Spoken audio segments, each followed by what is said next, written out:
Vibrant Gujarat global summit के 10वें संस्करण के पहले दिन शीर्ष कारोबारी नेताओं ने 62 अरब डॉलर से अधिक के निवेश का वादा किया और प्रधानमंत्री नरेंद्र मोदी की उनके दृष्टिकोण और एक संस्थागत ढांचा बनाने के लिए सराहना की, जिसने इसे एक वैश्विक कार्यक्रम बना दिया है। रिलायंस इंडस्ट्रीज लिमिटेड के अध्यक्ष मुकेश अंबानी ने कहा कि उनकी कंपनी ने पिछले 10 वर्षों में भारत भर में विश्व स्तरीय संपत्ति और क्षमताएं बनाने में 150 अरब डॉलर से अधिक का निवेश किया है।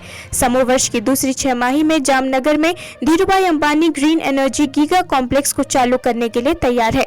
अडानी समूह के अध्यक्ष गौतम अडानी ने कहा कि उनका समूह गुजरात में 2 लाख करोड़ रुपए से अधिक का निवेश करेगा, जिससे 1 लाख से अधिक प्रत्यक्ष और अप्रत्यक्ष नौकरियां पैदा होंगी। सुजुकी मोटर कॉर्पोरेशन जापान के अध्यक्ष तोशिहिरो सुजुकी ने गुजरात में 10 लाख वाहन बनाने की क्षमता वाला एक बिल्कुल नया विनिर्माण संयंत्र स्थापित करने और साणंद के पास मौजूदा सुविधा को 7.5 लाख कारों से बढ़ाकर 10 लाख वाहन प्रति वर्ष करने की घोषणा की। आर्सेलर मित्तल समूह के अध्यक्ष लक्ष्मी मित्तल ने कहा कि उनकी कंपनी न केवल स्टील बल्कि नवीकरणीय ऊर्जा और हरित हाइड्रोजन जैसे उभरते क्षेत्रों में भी निवेश करना जारी रखेगा। आगामी चुनावों में 543 लोकसभा सीटों में से 400 सीटें जीतने का विशाल लक्ष्य निर्धारित करने के बाद भाजपा इसे हासिल करने के लिए अन्य दलों से नेताओं को लाने सहित सभी तरीकों पर विचार कर रही है। मंगलवार को हुई अहम रणनीति बैठक में बीजेपी अध्यक्ष जेपी नड्डा ने पार्टी के विभिन्न महासचिवों को अलग अलग जिम्मेदारियां सौंपी। बीजेपी महासचिव विनोद तावड़े को ज्वाइनिंग कमेटी का प्रभार दिया गया है। एक सूत्र ने कहा, ये समिति अन्य दलों के प्रभावशाली नेताओं और मौजूदा सांसदों को भाजपा में लाने की संभावना तलाशेगी। यह निर्णय निर्वाचन क्षेत्र में व्यक्ति के प्रभाव और चुनाव जीतने की उसकी क्षमता के आधार पर लिया जाएगा।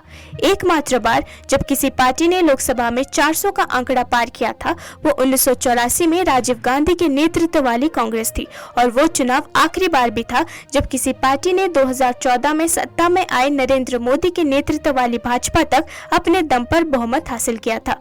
भाजपा प्रमुख नड्डा ने पार्टी महासचिवों और केंद्रीय मंत्रियों धर्मेंद्र प्रधान, भूपेंद्र यादव, अश्विनी वैष्णव और मनसुख मंडाविया के साथ बैठक की। असम के मुख्यमंत्री हेमंत बिस्वा शर्मा भी वीडियो कॉन्फ्रेंसिंग के जरिए शामिल हुए। मुख्यमंत्री रेवंत रेड्डी ने बुधवार शाम हैदराबाद के कुतुबशाही मकबरे में डिनर के लिए 13 देशों के प्रतिनिधियों की मेजबानी की। सीएम रेड्डी ने प्रतिनिधियों का गर्मजोशी से स्वागत किया और उन्हें तेलंगाना सरकार के सबसे महत्वपूर्ण विचारों के बारे में बताया।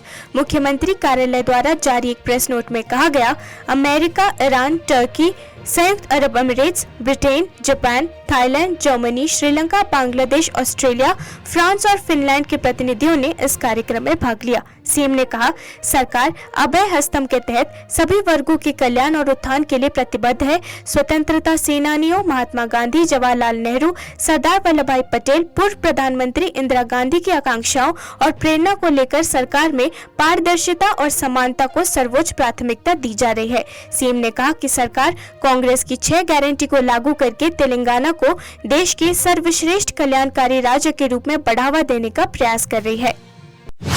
केंद्रीय वित्त मंत्री निर्मला सीतारमण का चुनाव पूर्व बजट समाज के 5 प्रमुख वर्गों, महिलाओं, गरीबों, युवाओं, किसानों और आदिवासियों के लिए कल्याणकारी योजनाओं पर ध्यान केंद्रित करने के लिए तैयार है, जैसे कि भारतीय जनता पार्टी के नेतृत्व वाले राष्ट्रीय जनतांत्रिक गठबंधन का लक्ष्य है। प्रधानमंत्री नरेंद्र मोदी के समावेशी विकास के वादे के दम पर ये तीसरा कार्यकाल है। केंद्र ने 2023 से 24 में स्कूली शिक्षा और साक्षरता और उच्च शिक्षा को संभालने वाले 2 विभागों के लिए 1.12 लाख करोड़ रुपए से अधिक का आवंटन किया। महिलाओं के नेतृत्व वाले विकास के मोदी के दृष्टिकोण को देखते हुए महिलाओं का कल्याण भी 1 फरवरी को सीतारमण के बजट भाषण का एक प्रमुख स्तंभ होगा। आदिवासी विकास मंत्रालय के लिए 2023 से 24 के बजट में मंत्रालय के लिए आवंटन में लगभग 71% की वृद्धि देखी गई, जिसका एक बड़ा हिस्सा एकलव्य मॉडल आवासीय विद्यालय कार्यक्रम के लिए गया, जो आवासीय व्यवस्था में कक्षा 6 से 11 तक अनुसूचित जनजातियों वाली बच्चों को मुफ्त शिक्षा प्रदान करता है। प्रधानमंत्री किसान सम्मान निधि के तहत सामाजिक हस्तांतरण में 33% की संभावित वृद्धि से किसानों को लाभ होने की उम्मीद है। योजना के तहत छोटे और सीमांत किसानों को हर साल 6,000 रुपए ट्रांसफर किए जाते हैं। 2023 से 24 में केंद्र ने इस योजना के लिए 60,000 करोड़ रुपए से आवंटित किए, जो 2024 से 25 में अनुपातिक रूप से बढ़ जाएगा। कांग्रेस ने आज घोषणा की कि वो अयोध्या राम मंदिर के लिए आयोजित किए जा रहे विशाल उद्घाटन समारोह में भाग नहीं लेगी और कहा कि भाजपा और उसके वैचारिक संरक्षक राष्ट्रीय स्वयंसेवक संघ की एक राजनीतिक परियोजना है। पार्टी ने कहा कि उसके नेताओं पार्टी प्रमुख मल्लिकार्जुन खड़गे, उनकी पूर्ववर्ती सोनिया गांधी और पार्टी के लोकसभा नेता अधीर रंजन चौधरी जिन्हें निमंत्रण मिला था, उन्होंने अस्वीकार कर दिया है। पार्टी के वरिष्ठ नेता जयराम रमेश का बयान है कि धर्म एक व्यक्तिगत मामला है, लेकिन आरएसएस भाजपा ने लंबे समय से अयोध्या में मंदिर की राजनीतिक परियोजना बनाई है। भाजपा और आरएसएस के नेताओं द्वारा अधूरे मंदिर का उद्घाटन स्पष्ट रूप से चुनावी लाभ के लिए किया गया है।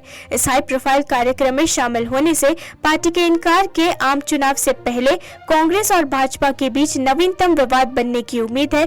भाजपा के लिए जो परंपरागत रूप से कांग्रेस पर अल्पसंख्यक भावनाओं से खेलने का आरोप लगाती है, उनके लिए ये राजनीतिक स्वर्ण होने की उम्मीद है।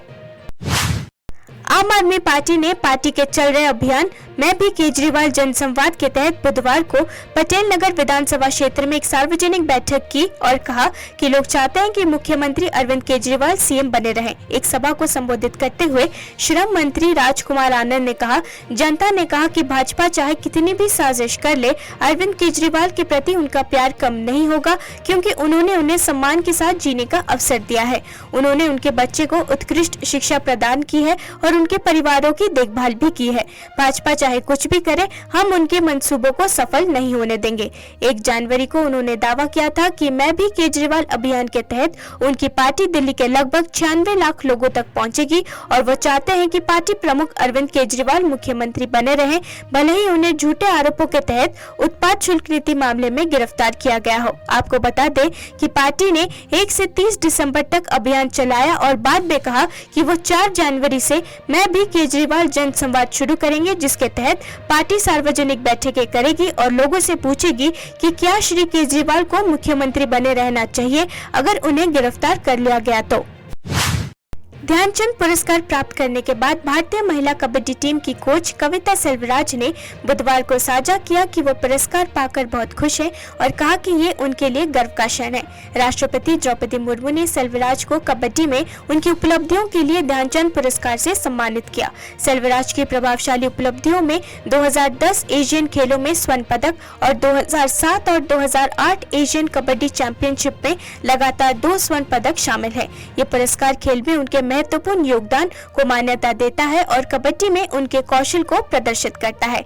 Dhyan Chand award for lifetime achievement in sports and games उन खिलाड़ियों को सम्मानित करने के लिए दिया जाता है जिन्होंने अपने प्रदर्शन के माध्यम से खेलों में योगदान दिया है और जो अपनी सेवानिवृत्ति के बाद भी खेल आयोजनों को बढ़ावा देने में योगदान देना जारी रखते हैं। मेरे को ध्यानचंद अवार्ड मिल गया, नेशनल अवार्ड, बहुत खुश हो रही हूँ। ये अवार्ड मेरे को बहुत वेरी स्पेशल अवार्ड है। क्यों है ना, ये अवार्ड प्लेयर कम कोच का मिलेगा। ये अवार्ड मेरे को मिलने तो बहुत खुश हो रही हूँ मैं। 4 साल इंटरनेशनल खेलने के टाइम में मैं अर्जुन अवार्ड का नहीं डाल रखा है। बाद में बहुत फील हो गया मेरे को, क्यों नहीं डाला है, क्यों मेरे को अर्जुन अवार्ड मिलने वाले नहीं डाल रखा है, नहीं तो अभी मैं अर्जुन अवार्ड हूँ, ऐसे सोचा था। बाद में मेरे को ये अवार्ड मिल गया, डबल प्रमोशन, ऐसे प्लेयर कम कोच, अभी कोच का भी मेरे को मिल गया, बहुत खुश हो रही हूँ। ये अवार्ड मेरे को प्रेसिडेंट द्रौपदी मैडम जी दिया, बहुत खुश हो गया। वो दरबार में दिया, कितना प्राउड मोमेंट है, वो बोलने का भी नहीं आएगा, इतना प्राउड मोमेंट था। और एक ये अवार्ड लेने के टाइम में स्पोर्ट्स मिनिस्टर अनुराग ठाकुर जी का साथ में बात हुआ था। बात करने डिनर का टाइम में बात किया मैं, ये क्या ना, मैं सर मेरा आप लोग का एक सजेशन बताती हूँ सर, क्या कविता मैडम जी आप बता दो ना, ऐसे बोल गया। सर हम लोग ये खेलो इंडिया यूथ गेम्स, खेलो इंडिया यूनिवर्सिटी गेम्स सारे हम लोग कर रही हूँ, इतना मेहनत करके ये स्कीम लेके आया, लेकिन वो सर्टिफिकेट हम लोग का रिकॉग्नाइज नहीं मिल रही है सर, बच्चों नहीं आ रहे हैं सर, ये थोड़ा से सोच रही है सर आने का, ये मैच आने का थोड़ा से सोच रही है, ऐसे बता दिया। क्यों मैडम जी, ऐसे ये रिकॉग्नाइज नहीं है सर, आप लोग थोड़ा से कोशिश करना चाहिए, ये सर्टिफिकेट को रिकॉग्नाइज होना चाहिए, किधर भी जॉब का जाने तो बच्चों का ये रिकॉग्नाइज होना चाहिए सर, ऐसे बता दिया। मिनिस्टर सर भी वैल्यूएबल पॉइंट दिया कविता मैडम जी। मैं कोशिश करती हूँ कंपलसरी नेक्स्ट टाइम ये इनके वजह से थोड़ा सा डिस्कस करती हूँ। मैडम ने ऐसे बता दिया, बहुत खुश हो गया। नेपाल पुलिस के केंद्रीय जांच ब्यूरो ने काठमांडू में गिरफ्तार बुद्धा बॉय से 30.3 मिलियन नेपाली रुपए और 3.92 मिलियन विदेशी मुद्राएं जब्त की है।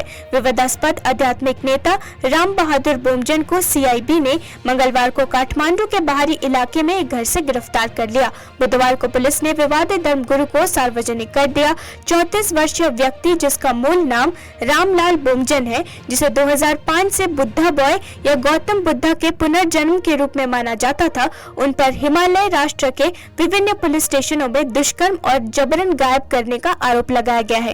बुधवार को एक प्रेस विज्ञप्ति जारी करते हुए पुलिस ने कहा कि तलाशी के दौरान एक एसयूवी की चाबी, 3 दोपहिया वाहनों की बिल बुक और कई इलेक्ट्रॉनिक उपकरण, लैपटॉप, पेन ड्राइव, आईपैड और टैबलेट, मोबाइल फोन भी जब्त किए गए।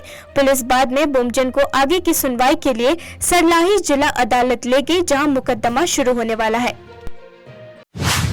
पुलिस ने कहा कि बेंगलुरु की सीईओ सूचना सेठ ने उत्तरी गोवा में कैंडोलिम के एक अपार्टमेंट में अपने 4 साल की बेटी की कथित तौर पर हत्या कर दी और उसके शव को एक बैग में भरकर पड़ोसी राज्य कर्नाटका ले गई। पुलिस ने बताया कि उसे सोमवार रात चित्रदुर्ग से गिरफ्तार किया गया और अगले दिन वापस गोवा ले आए। फिलहाल द माइंडफुल एआई लैब के सीईओ 6 दिनों की पुलिस हिरासत में है, लेकिन अधिकारी अब तक हत्या के पीछे के मकसद का पता नहीं लगा पाए हैं। हालांकि आरोपी ने अपराध में शामिल होने से इनकार किया है और दावा किया कि वो जब नींद से जागी तो बच्चा मर चुका था। गोवा पुलिस ने बुधवार को कहा कि सेठ के 4 साल के बेटे की हत्या पूर्व नियोजित लगती है, क्योंकि उन्होंने उस कमरे से कफ सिरप की 2 खाली बोतलें बरामद की थी, जहां आरोपी ने कथित तौर पर उसके बेटे की हत्या की थी, जिससे संकेत मिलता है कि उसने मृतक को दवा की भारी डोज दी होगी। भगवान राम के अभिषेक समारोह के नजदीक आते ही भारत में धार्मिक उत्साह बढ़ गया है। 22 जनवरी को होने वाले ऐतिहासिक कार्यक्रम के लिए अयोध्या में मंच पूरी तरह से सज चुका है। लगभग सभी व्यवस्थाएं तैयार होने के साथ साथ कार्यक्रम के लिए शीर्ष गणमान्य लोगों को निमंत्रण भेजा गया है। श्री राम जन्मभूमि तीर्थ क्षेत्र ट्रस्ट ने भव्य समारोह आयोजन के लिए लगभग 4000 संतों को आमंत्रित किया है।